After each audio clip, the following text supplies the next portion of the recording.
May kwento ako. Babae ako. At simula nung naging busy, wala nang panahon ang ate nyong makipaglandian. Kaya yung isa kong friend ay pinatry sa akin yung feature ng isang app na dating site. Dating. Para hindi mukhang KJ, sige na, sinubukan ko. At siya na rin yung nag-swipe left at right para sa akin kasi alam niya naman kung ano ang taste ko pagdating sa lalaki. Hanggang sa may nakamatch at nag-message agad sa akin yung guy. Ako na rin ang nakipag-usap at mabilis kaming nagka-tsokaran o chikahan. Etong si Guy ay taga Makati lang. Malapit lang sa workplace ko. Kaya okay lang yung usapan. Unti-unti umabot na sa medyo lalagkit na topic.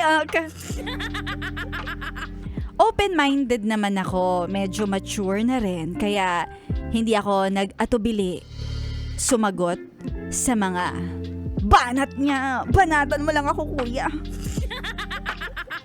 Dahil doon, pagkatapos ng maraming beses naming pagchat-chat, inaya niya na ako sa unit niya at sinend yung address para churut-churo. Grabe ang excitement ko kasi naramdaman ko yung kiliti at handa na akong sumubok. May case sa dulo. Pagpasok ko sa elevator ng lobby, may nakasabay akong girl. Mukhang kasing edad ko. At napatingin ako sa kanya ng sandali kasi hindi ko maitatanggi maganda si girl. Hindi ko na pinindot yung button sa elevator kasi nakita ko ay parehas naman kami na 7th floor ang bababaan. Kaya hinintay ko na lang na umandar. At pagdating sa 7th floor, sabay kaming bumaba ni ate girl.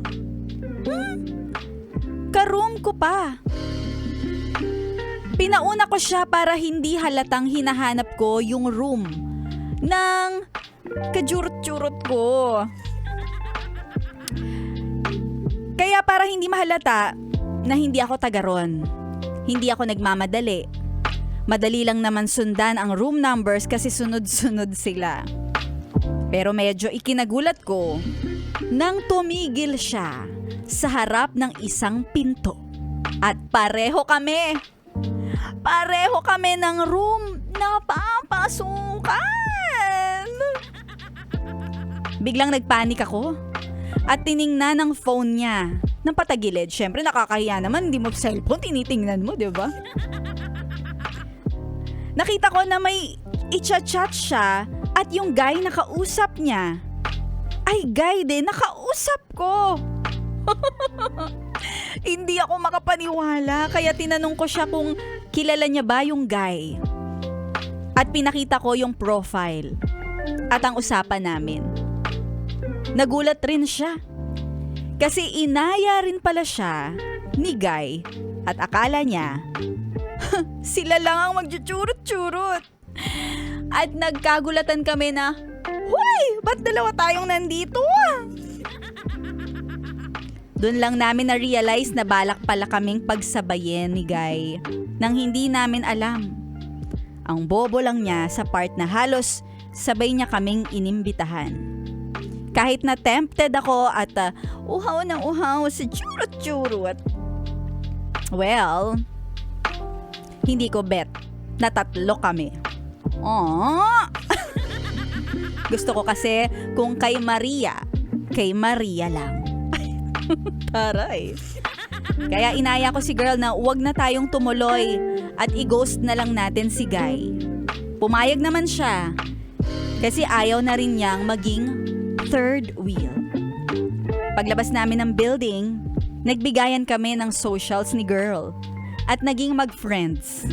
At simula noon, lagi naming pinagkikwentuhan yung mga guys na namimit namin para hindi na maulit na matikman ang parehong lalaki. Siyempre mas masaya yung kwento kapag may extra chika sa bawat meet up.